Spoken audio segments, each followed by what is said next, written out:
Welcome to On the Edge with JP Devine from Central Maine Sunday. On the Edge with JP Devine audio is made possible by our subscribers like you.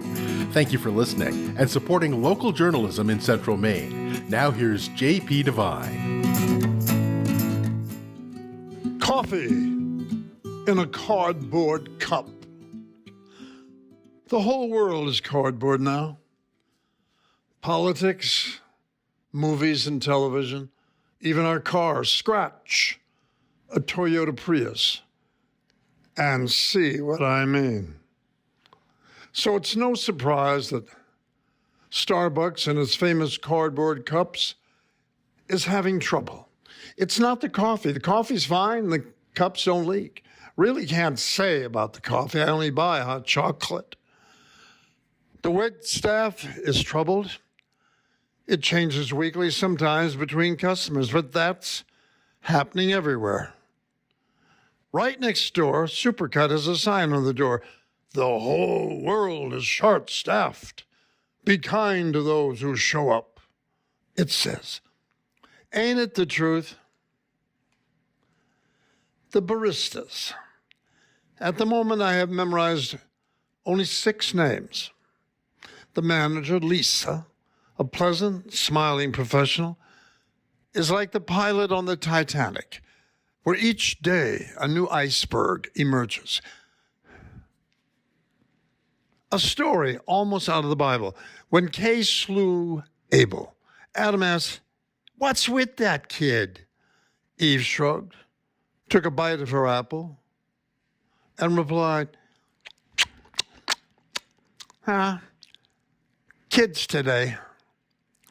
Let's give them credit. Starbucks baristas have the cutest aprons in town, so that wherever a window slides open and someone hands you a cup of coffee that you just ordered from a faceless voice on a box, drop a tip in the box.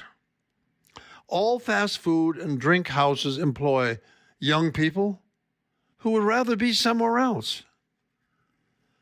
But my Starbucks crew features Barbara with green hair, a bright part-time preacher, Eric. There's Adam, a smart musician headed towards fame in Nashville. Alex, a bright married girl who just got some new face jewelry. And Jacob, a part-time temporary nihilist. My short-time memory is too fragile to remember all the names. Why do you think I call my wife she? For those of you struggling with Latin, I looked it up. Barista is a Euro word for bartender, usually a coffeehouse guy like Angelo in Rome or Klaus in the Berlin Starbucks. They closed the Starbucks in Moscow. Ivan has fled to Ukraine. Starbucks was named after the first mate on Ahab's Pequod. And I'm thinking, isn't it risky to name a business after a sinking ship? Bored. Let's talk about my history with coffee. My mother boiled Maxwell House coffee in a green pot on the stove. Added eggshells and New Orleans chicory. One sip of that with Wheaties, and I never had coffee again until New York. For centuries, and especially in New York, acting classes, the standard pickup line was, "You want to get a cup of coffee?" Long before you want to get a drink and Tinder, coffee was the cheapest way to start a romance. I took she, who was so not impressed, to our first cup of coffee with nickels that I slipped into a slot in the last New York City automat. There was no barista, just a crabby old lady named Lorraine who knitted under the counter and who gave you a handful of nickels to use. Oh, I miss Lorraine and the automat. But I got the girl. There was chock full of nuts, a chain that served nut bread cream cheese sandwiches and great coffee that the ad guys used but it was pricey.